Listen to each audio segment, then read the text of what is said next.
The first thing I learned about pain wasn't how to feel it, it was how to hide it. I was still a child when I realized that emotions make people uncomfortable.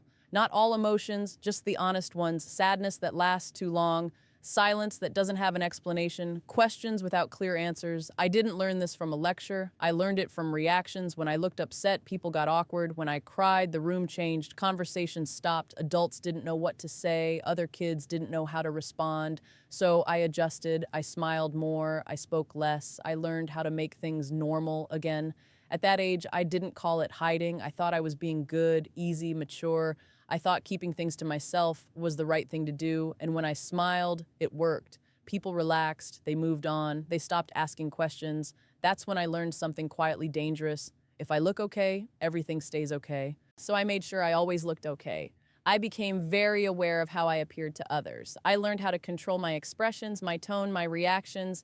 I learned that pain was something you deal with privately, is not something you share. I didn't want to be a problem. I didn't want to be heavy. I didn't want to be the reason someone felt uncomfortable. So I became small with my feelings. Whenever something hurt, I told myself it wasn't that serious. Whenever I felt overwhelmed, I reminded myself that others had it worse. I learned how to minimize my emotions before anyone else could. That habit formed early. People started describing me in ways that sounded positive. "You're so strong. You handle things really well. You're always so calm." They didn't know those words were built on silence. I didn't cry in front of people. I didn't admit when I was struggling. I didn't ask for help, not because I didn't need it, but because I didn't know how.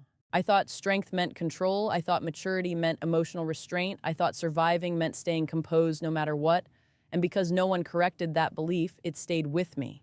By the time I grew a little older, smiling wasn't something I chose. It was automatic. It happened before I even checked in with myself. Publicly, I was fine.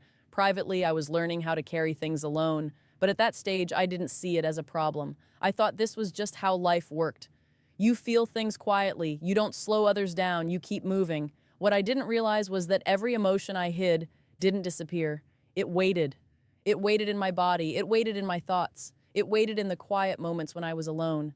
And slowly, without realizing it, I was teaching myself something that would follow me for years, that my pain was something to manage, not something to express. That lesson shaped how I showed up everywhere, in friendships, in work, in moments where I needed support but didn't know how to ask for it. I didn't know it then, but this was the beginning of a pattern where smiling became safer than honesty, where silence felt easier than vulnerability, where breaking was something you only did in private. And once you learn that lesson early, it becomes very hard to unlearn. By the time I grew older, smiling wasn't something I decided to do. It just happened. I could walk into a room feeling heavy and still look completely fine. My face knew what to do before my heart had a say in it. I laughed at the right moments. I answered questions the right way. I kept things light, and people believed it. In public, I was the version of myself that caused no concern, the version that didn't need checking on, the version that seemed emotionally steady even when life wasn't. That version became familiar to everyone, including me. People trusted that smile. They took it as proof that I was okay, proof that I didn't need support, proof that whatever life threw at me, I could handle it. And because no one questioned it, I didn't either. But what people saw was only half the story, because when the noise faded and the door closed behind me, everything changed. Silence didn't feel peaceful anymore. It felt loud. That's when the weight I carried all day finally landed. All the emotions I had pushed aside came back at once, not gently, not in order, just all together.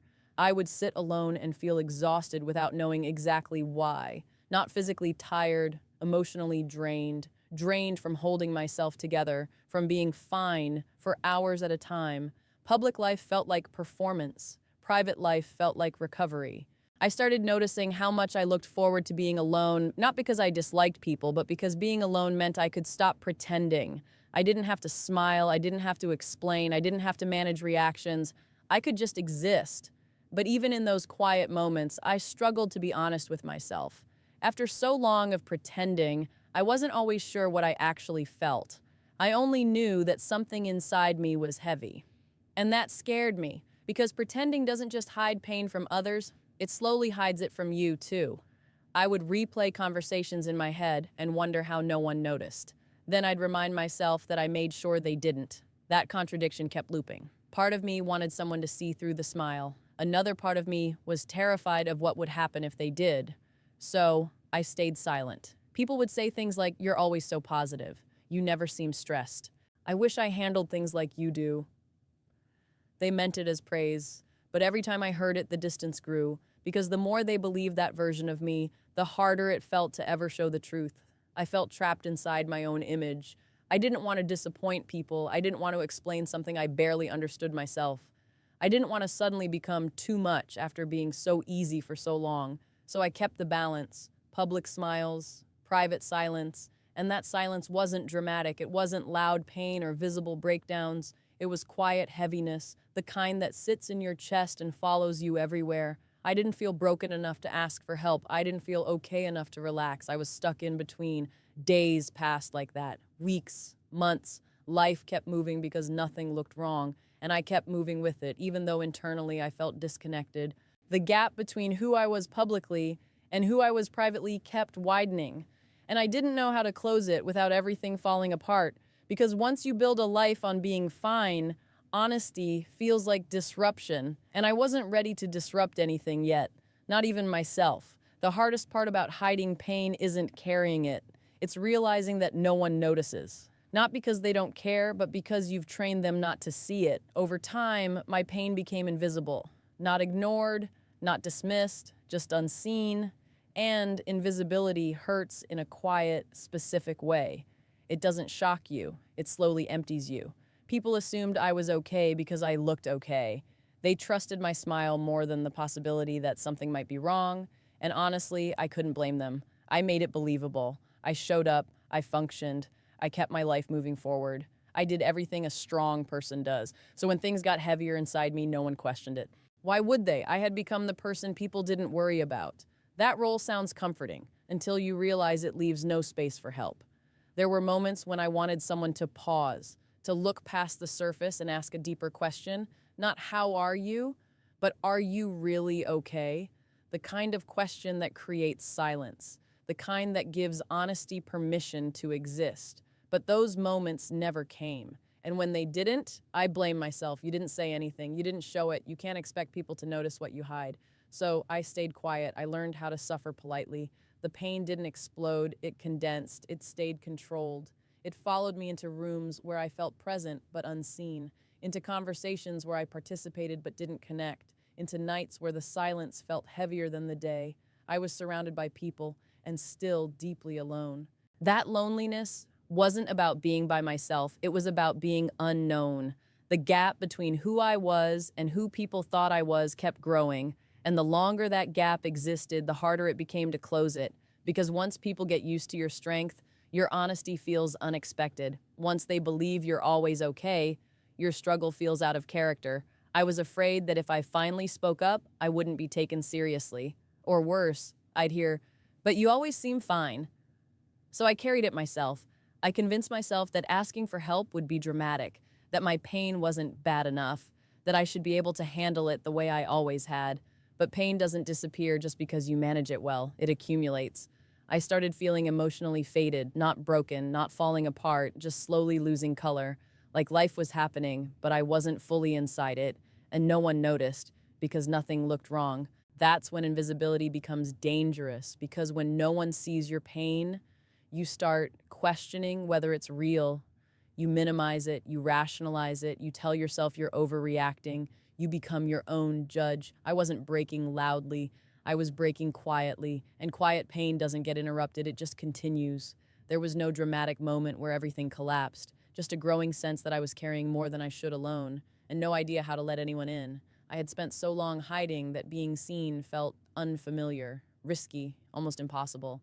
That's what hiding pain does over time. It doesn't just isolate you from others, it isolates you from yourself. And in that isolation, I finally understood something important. Being strong all the time doesn't mean you're okay. Sometimes it just means no one knows you're hurting. That realization didn't fix everything, but it changed how I saw myself. Because for the first time, I stopped asking why no one noticed and started asking why I believed I didn't deserve to be noticed in the first place. Pretending doesn't feel dangerous at first. At first, it feels like control, like maturity, like strength. You tell yourself you're handling things well because nothing is falling apart around you. Life keeps moving, people stay comfortable, you stay functional, and for a while, that feels like success.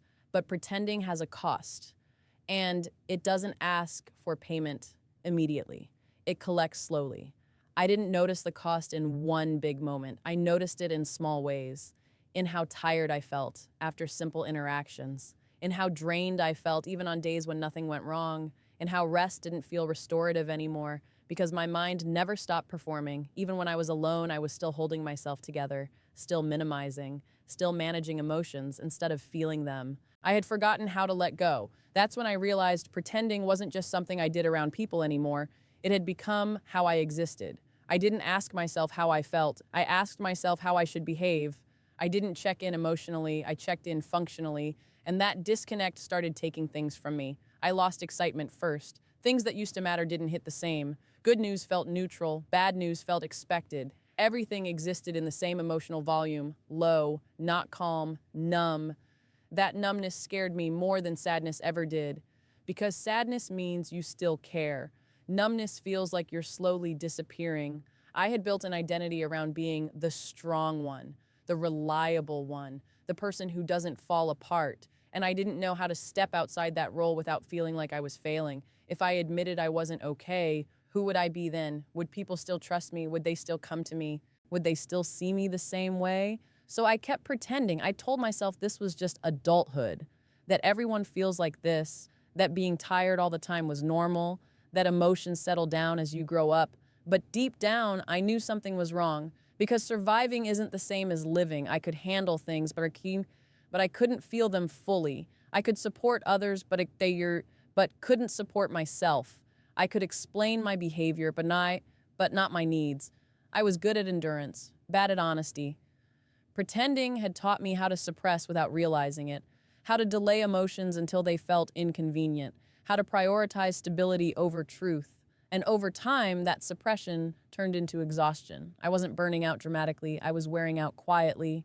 The hardest part was realizing how disconnected I had become from myself. I didn't know what I wanted anymore, only what was expected.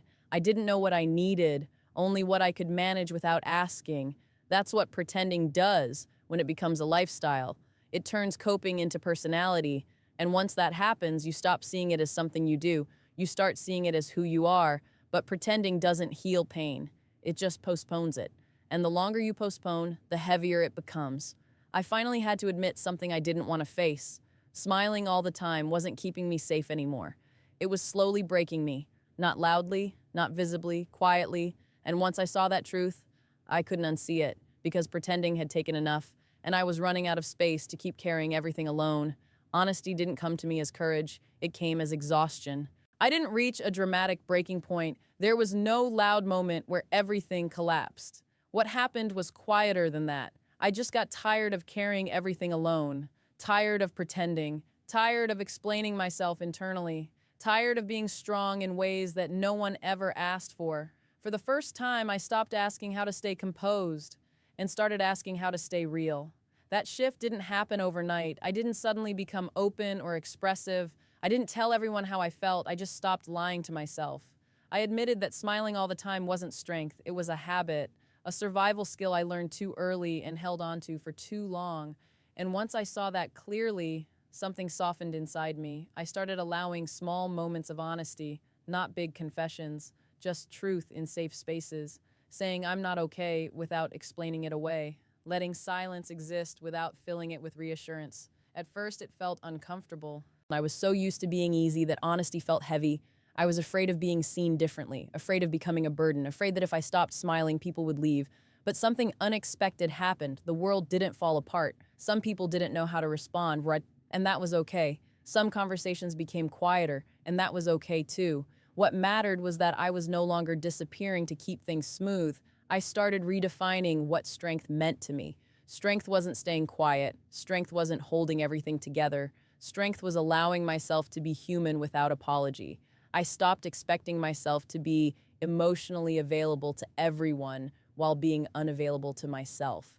I learned that it's okay to have limits, that it's okay to rest, that it's okay to be honest without having all the answers.